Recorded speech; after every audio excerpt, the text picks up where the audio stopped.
রমজান মাস যে আমরা পাচ্ছি, এই মাসে আগে হাট বাজার করে ভালো মন্দ ফল ইত্যাদি কিনে আমরা ব্যবস্থা করে রাখছি, অথচ এটা রমজানের প্রস্তুতি না, এটা মাহে রমজান সিয়াম রাখার জন্য এটা প্রস্তুতি না। মাহে রমজান এই সিয়াম রোজার মাসের প্রস্তুতি হলো যে আপনাকে খারাপ কাজ ত্যাগ করে দিয়ে আপনাকে একনিষ্ঠভাবে তওবা ইস্তেগফার করে এই মাহে রমজানের জন্যে, রমজান মাসের জন্যে আপনাকে আমাকে প্রস্তুতি নিতে হবে, গ্রহণ করতে হবে। সম্মানিত উপস্থিতি, কিন্তু আমরা বেশিরভাগ মানুষ প্রত্যেকে কি করি, রমজান মাস আসার পূর্বে সেহরির সময় কি রান্না করে কি খাওয়া দাওয়া করব, ইফতারের সময় কি খাবো, এগুলো নিয়ে আমরা ব্যস্ত হয়ে পড়েছি। অথচ দেখেন সাহাবারা এগুলো গুরুত্ব দিতেন না। আল্লাহ রসুল সাহাবারা এই সমস্ত গুরুত্ব দিতেন না। তারা একটা জিনিস তাদের বিবেকের মধ্যে ভাবনা চিন্তা থাকতো যে আমরা কিভাবে নিজেদেরকে ক্ষমা করাতে পারবো, আমরা এই এক মাস রমজান মাসটি পাচ্ছি, এই মাসটি আমরা কিভাবে কাটাবো, এটা তাদের মাথায় টেনশন ছিল। কিন্তু আমাদের টেনশন কি, এক মাস রমজান মাস পাচ্ছি, এই মাসে ভালো মন্দ খেয়ে কিভাবে কাটাবো। সম্মানিত উপস্থিতি, আমি আপনাকে নিষেধ করছি না, বাধা দিচ্ছি না যে আপনি রমজান মাসে ভালো মন্দ খেতে আপনাকে নিষেধ করছি না, কিন্তু যেটা মূল উদ্দেশ্য সেটা থেকে আপনি কেন ভুলে যাচ্ছেন? যেটা মূল উদ্দেশ্য সেটা কেন ভুলে যাচ্ছেন? মূল উদ্দেশ্যটা কি? এ রমজান মাসটি কেন আল্লাহ এক মাস সিয়াম কেন ফরজ করলেন? আপনি কখনো ভাবনা চিন্তা করে দেখেছেন যে এই মাসটি আল্লাহ ফরজ করলেন, এই মাসের সিয়ামকে আল্লাহ অপরিহার্য করলেন কেন, কিসের জন্যে?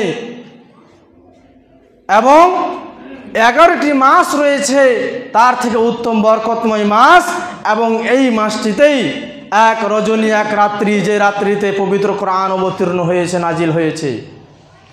সম্মানিত উপস্থিতি, তো আল্লাহ সুবহানাহু ওয়া তাআলা কি বলছেন? ইয়া আইয়ুহাল্লাযীনা আমানু কুতিবা আলাইকুমুস সিয়াম কামা কুতিবা আলাল্লাযীনা মিন ক্বাবলিকুম লাআল্লাকুম তাত্তাকুন।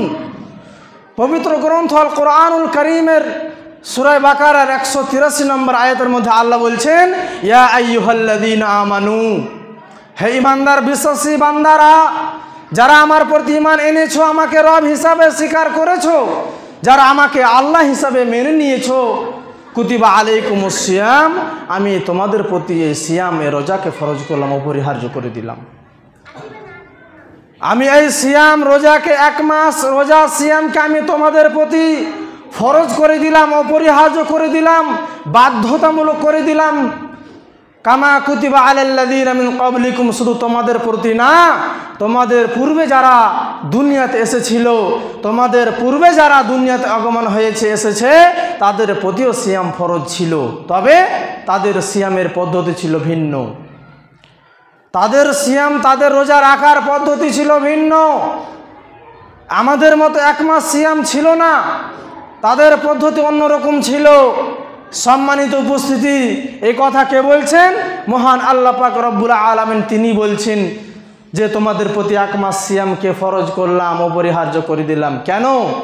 আল্লাহ নিজেই প্রশ্ন করছেন আর নিজেই উত্তর দিচ্ছেন এই প্রশ্নর। তোমাদের প্রতি যে ফরজ করলাম এক মাস সিয়াম রোজা, তোমরা কি জানো কিসের জন্য আমি এই সিয়াম এক মাস রোজা আমি ফরজ করলাম? আল্লাহ নিজেই উত্তর দিচ্ছেন, লাআল্লাকুম তাত্তাকুন, আমি এই জন্যেই আমি এক মাস সিয়াম অপরিহার্য ফরজ করে দিলাম, যেন তোমরা মুত্তাকি হতে পারো, পরেজগার হতে পারো, আল্লাহভীরু হতে পারো, আমার নিকটবর্তী হতে পারো। এই জন্য আমি এক মাস সিয়াম অপরিহার্য ফরজ করে দিলাম। সম্মানিত উপস্থিতি, এই ঘোষণাটি কার?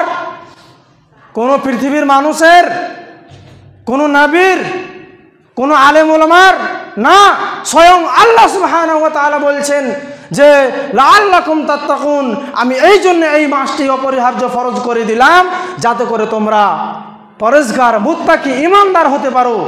সম্মানিত উপস্থিতি, এবার আমি আপনাকে প্রশ্ন করছি, উত্তর দেন দেখি।